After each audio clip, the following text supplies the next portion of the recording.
Hello বন্ধুরা, আমি আজকে মটনের একটা রেসিপি, একদম বিয়েবাড়ি স্টাইলের রেসিপি তোমাদের সঙ্গে শেয়ার করছি। এখানে আমি 2 চামচ টক দই নিয়েছি, 1 চামচ সর্ষের তেল আর হাফ টিস্পুন নুন নিয়েছি। এটা আমি ম্যারিনেট করে রেখে দেবো কিছুক্ষণ। দেখো দইটা দিয়েছি, এবারে আমি নুনটা দিচ্ছি আর সর্ষের তেলটা।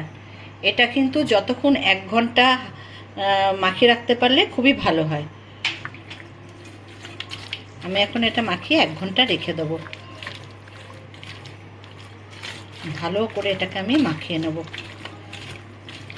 যাতে তেলটা, নুনটা, দইটা সব মাংসের সঙ্গে ভালোভাবে মিশে যায়।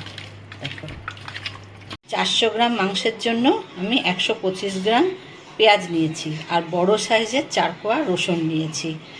খাসির মাংসে পেঁয়াজ আর আদাটাই বেশি লাগে, রসুনটা অত বেশি লাগে না।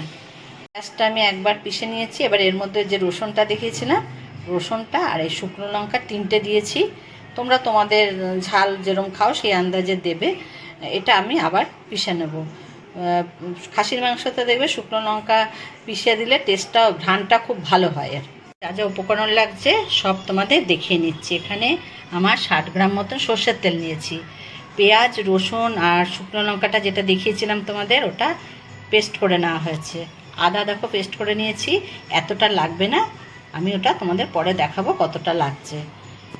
টমেটোর সস নিয়েছি 1.5 চামচ, ধনে গুঁড়ো নিয়েছি 3 চামচ, জিরে গুঁড়ো 1.5 চামচ, কাশ্মীরি লঙ্কার গুঁড়ো 1.5 চামচ, হলুদ গুঁড়ো 1.5 চামচ আর স্বাদ অনুযায়ী অল্প চিনি। এখানে ফোড়নের জন্য আমার লাগছে জিরে, গোটা গোলমরিচ, 5-6 দানা, দারচিনি, লবঙ্গ, এলাচ নিয়েছি 5টা আর মৌরিটা নিয়েছি, মৌরিটা পরে একটু হামানদিস্তে থেতো করে নেব, তেজপাতা, কাঁচা লঙ্কা। তেলটা আমি দিয়ে দিলাম কড়াইতে।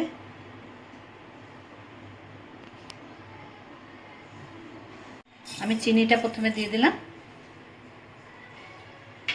চিনিটা প্রথমে দিলে না রঙটাও খুব সুন্দর হবে। তেলটা গরম হতে হতে চিনিটাও গলে যাবে, রঙটাও ভালো ধরবে। এখন চিনিটা গলে গেছে, তেলটাও গরম হয়ে গেছে। এবারে আমি ফোড়নের এগুলো দিয়ে দিচ্ছি। কাঁচা লঙ্কাটার কিন্তু আমি মাথাগুলো একটু ফাটিয়ে দিয়েছি সামান্য, তাহলে কি বেশি ফাটবে না কাঁচা লঙ্কাটা।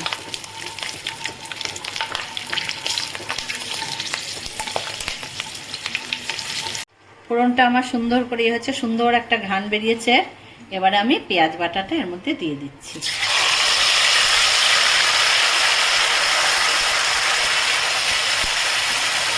পেঁয়াজটা আমার আধ ভাজা হয়ে গেছে। এবারে আমি এই টমেটো সসটা এতে দিয়ে দিচ্ছি।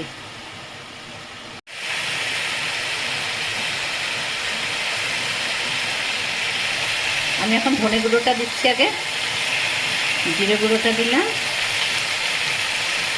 এবারে হলুদ আর এই কাশ্মীরি লঙ্কাটা দিয়ে দিলাম। দেখো মশলাটা আমার কষানো হয়েছে, অর্ধেকটা মতন কষানো হয়ে গেছে মশলাটা, একটু একটু তেল ছাড়ছে। এবারে আমি এই মাংসটা যেটা ম্যারিনেট করে রেখেছিলাম সেটা দিয়ে দিলাম। দেখো এবারে আমি আদাটা দেবো। আদাটা আমি কীরকমভাবে দিই তোমরা দেখো, একবারে কিন্তু আমি আদাটা দেবো না। আমি প্রথমে দেবো 1 চামচ, দেখো 1 চামচ দেবো, আবার একটু কষবো, তারপরে আবার দেবো। এটা 4 বার আমি দেবো।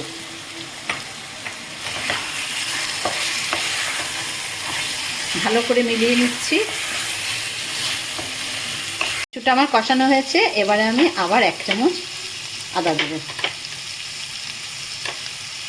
এই দেখো আবার 1 চামচ দিলাম, আমার 2 চামচ দেওয়া হলো, আরও 2 চামচ আমি দেবো। দেখো আবার একটু কষিয়ে নিয়েছি, এবারে আবার আমি 1 চামচ আদা বাটা দিলাম। আমার 3 চামচ আদা বাটা দেওয়া হলো, আরও 1 চামচ বাকি আছে। রেসিপিটা তোমাদের ভাল লাগলে কমেন্ট অবশ্যই করবে, আর তোমরা লাইক করো না, লাইক অবশ্যই করবে। আমি কিন্তু সবাইকে লাইক করি, দেখবে। দেখো আমার কষানো হয়েছে, এই লাস্ট আমি আরেকবার আদাটা দিয়ে দিলাম। এবারে আমি আরও কিছুক্ষণ কষি। দেখো জলটা আমি ফুটিয়ে নিয়েছি, এবারে এই ফুটন্ত জল আমি মাংসতে দেব।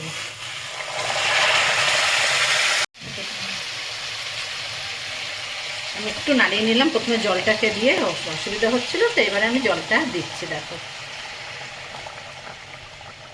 আমি আর জল দিয়েছি, গরম জলটা দেওয়া হয়ে গেছে আমার। এবারে আমি নুনটা, মাংসটা ম্যারিনেট করার সময় নুন দিয়েছিলাম, এখন আমি একটু দিচ্ছি। তোমাদের স্বাদ অনুযায়ী নুনটা দেবে। আমি হাই ফ্লেমে মাংসটা কিছুক্ষণের জন্য ঢেকে রাখবো। ঢেকে দিলাম আমি। মাংসটা কিছুক্ষণ ফোটার পরে আবার আমি এতে গরম জল দিলাম আরেকটু, দিয়ে এটা আমি এখন হাই ফ্লেমে ছিল, এখন আমি মিডিয়াম আছে আরও 25 মিনিট মতন এটাকে আমি ফোটাবো। দেখো মটনটা আমার হয়ে গেছে, পুরো তেলের উপরে এসে গেছে।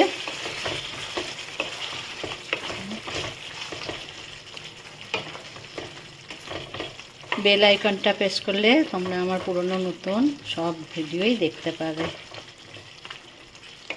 আর যারা নতুন বন্ধু অবশ্যই আমার চ্যানেলটাকে সাবস্ক্রাইব করবে। বিয়েবাড়ির স্টাইলের এই মটন রেসিপিটা তোমাদের কেমন লাগলো বন্ধুরা আমাকে কমেন্টে জানিও। আশা করি সবার খুব ভালো লেগেছে, আর সবাই ভালো থেকো।